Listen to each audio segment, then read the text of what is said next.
Armed rebels have taken over the capital of Yemen, forcing the American-backed president and his entire government from power. In fact, reports say the U.S. counter-terror campaign in the region is paralyzed. In the last couple days, it's gone from merely dangerous to lawless and chaotic. The latest reports indicate Iranian-backed rebels control much of the capital. If true, it would lend credibility to the idea that the United States now has precious few real assets among their local eyes and ears.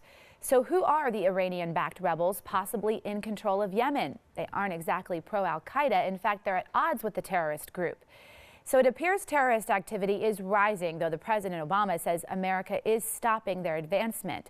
It's our topic this half hour. You can weigh in on our Fox 26 Facebook page and Twitter. Joining us live in the newsroom is our Roundup panel, and it is led by our Fox 26 senior legal analyst, Chris Tritico. Chris, good morning. What do you think about what the president had to say in his State of the Union address and what's happening now in the Middle East? Well, in the State of the Union, his address was limited to what he said was American leadership is stopping ISIL. That wasn't referring to what yet hadn't happened in Yemen. But I think what the president glossed over when he said we are making gains against ISIL is that the Middle East is degenerating right in front of our very eyes, and the United States is really not in a position to lead through this process right now because of fractured relationships, both with Israel and with the Middle Eastern governments that are still in place. With the loss of Yemen, while that was no bastion of democracy, with the loss of the leadership in Yemen, we've lost our ability to send the drones in there. And we were handling a pretty effective drone war in Yemen that's now stopped and may not ever be revived. And it creates another problem and another headache in the Middle East for the United States and our allies when we have precious little ability to go in and do something if we're not ready for a ground war again. Let me introduce our panel. Mustafa Tamiz, our political analyst, Jackie Bally, public policy analyst. You know, the president asked in the State of the Union for the Congress to give him authority to use force against ISIL. I think it will be the only bipartisan piece of legislation this year in Congress, but it's not going to be enough, is it? Yes, you're correct on both statements. It's probably, I would hope it's not the only piece of legislation that you see both parties united on, but they definitely will be united on this.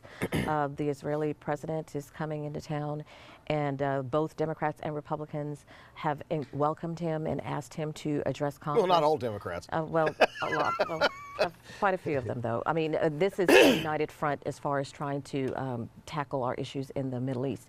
And the one thing is that the president has said he's not going to visit with him due to protocol. I do hope he changes his mind because of the crisis and the way things are unraveling right now. But you will see a united front when he does come and he does address Congress, because he knows how crucial this is. Well, since Jackie brought up the Israeli president coming, the Speaker of the House stepped out, completely excluded the president from the decision to invite a foreign leader to speak to Congress, and the president's upset about it. Yeah, and back home, I mean, it may play well in Netanyahu's party, but the large part of the Israeli community also believes that Israel has had a bipartisan support, both Democrats and Republicans, for decades.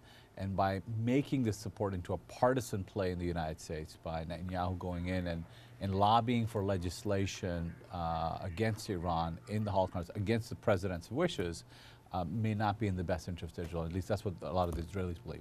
But getting back to Yemen, I mean, I think that Yemen is the new Somalia. I mean, the whole country is disintegrating. There's civil war that's breaking out. And they haven't had a real government there in a very long time anyway. They haven't had a real government in a long time. And so we also have to start looking at this drone policy that we think has been very effective in killing people.